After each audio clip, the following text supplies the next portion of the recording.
Hello and welcome to part 3 of the Spin series. I'm Daniel Thompson and today I'm going to answer the questions: why does lift increase driving distance? And do we want to maximise our spin rate to maximise the lift generated? So let's get started.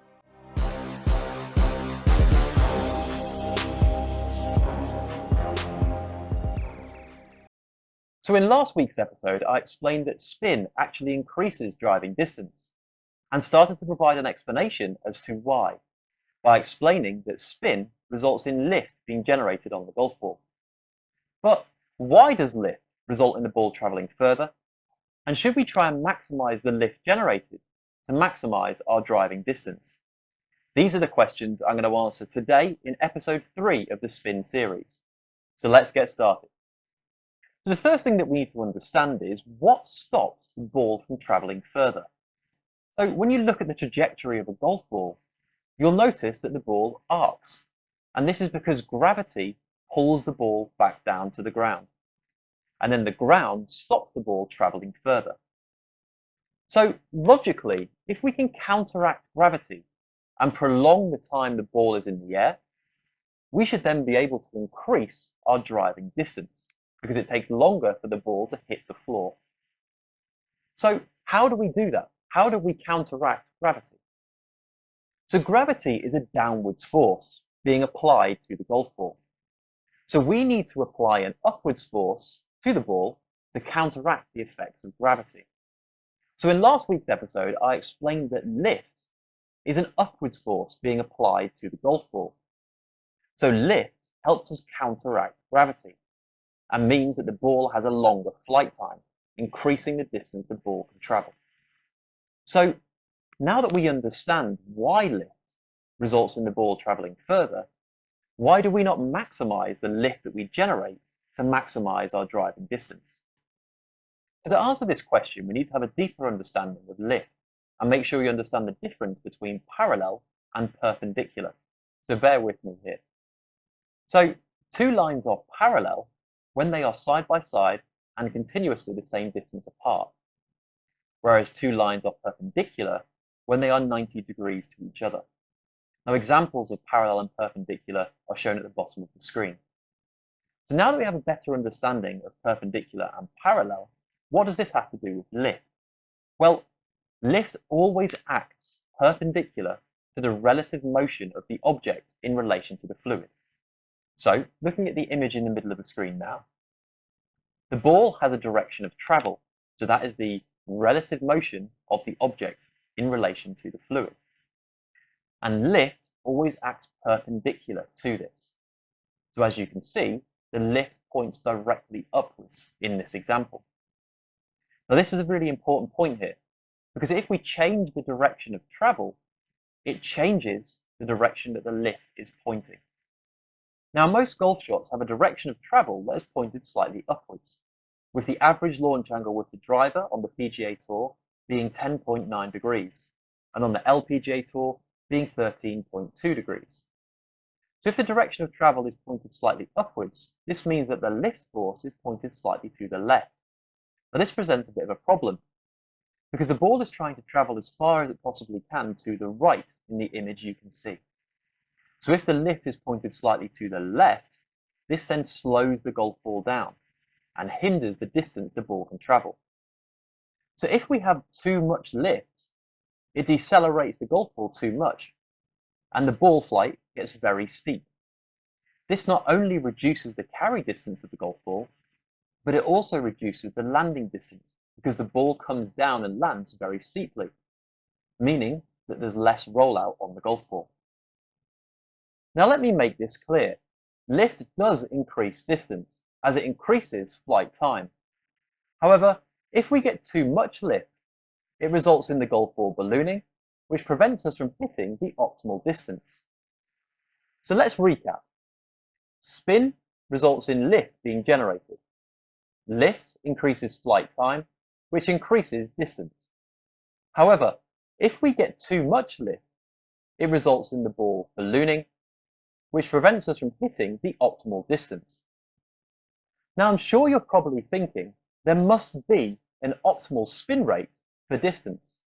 And what is that golden number? Now, before we continue, I'd like to thank you for joining me on the Spin series.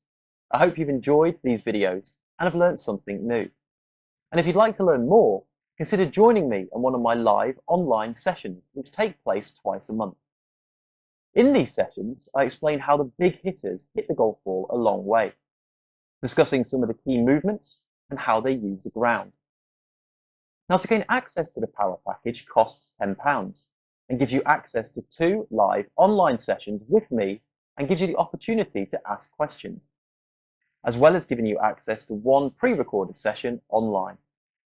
Now, if you'd like to learn more about these sessions, please visit my website. And if you have any questions, feel free to send me an email. So let's get back to answering whether or not there is an optimal spin rate for distance.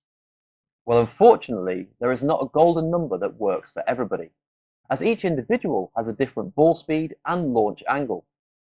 So let's talk about how ball speed and launch angle impacts the optimal spin rate.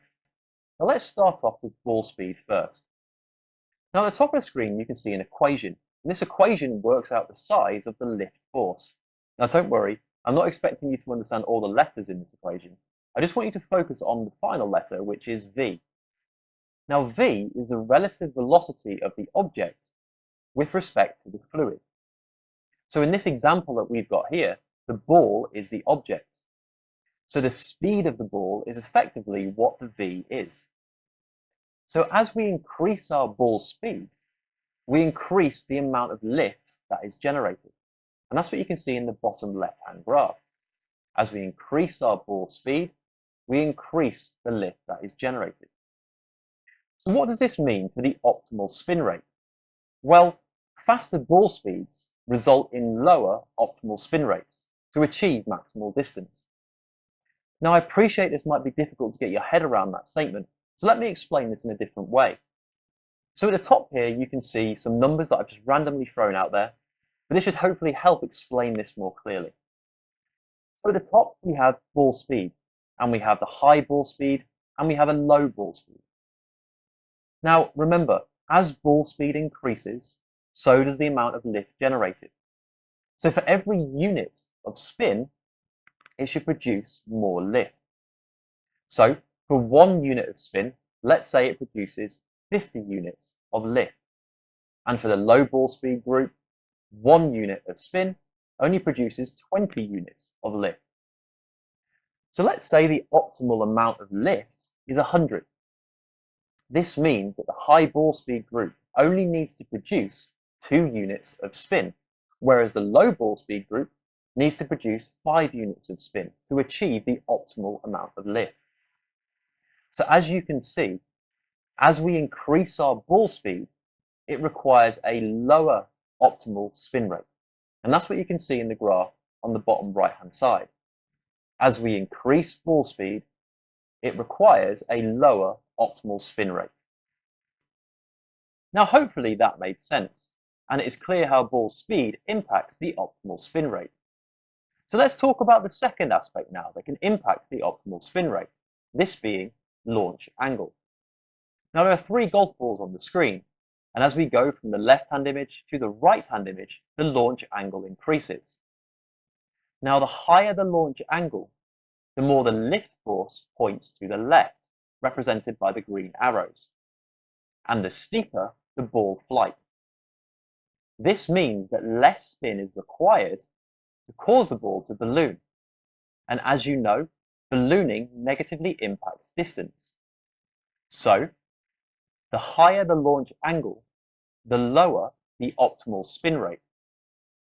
So as you can see in the graph in the top right-hand corner, the higher the launch angle, the lower the optimal spin rate.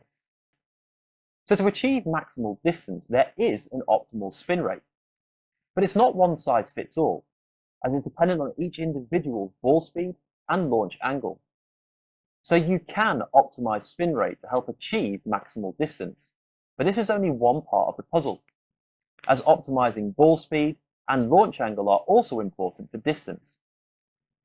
Now, unfortunately, the discussion of these is beyond the scope of the Spin series, but I may do a video on these in the future. Now, if you'd like to get your swing optimized, I'd recommend speaking to a qualified PGA professional and a club fitter. as changes to launch angle, ball speed, and spin rate are achievable through changes in technique, equipment, and physical capabilities. Now that's all from me. If you have any questions, put them in the comments below. And if not, I'll see you in the next video. I've been your host, Daniel Thompson, your caddy for all things golf science.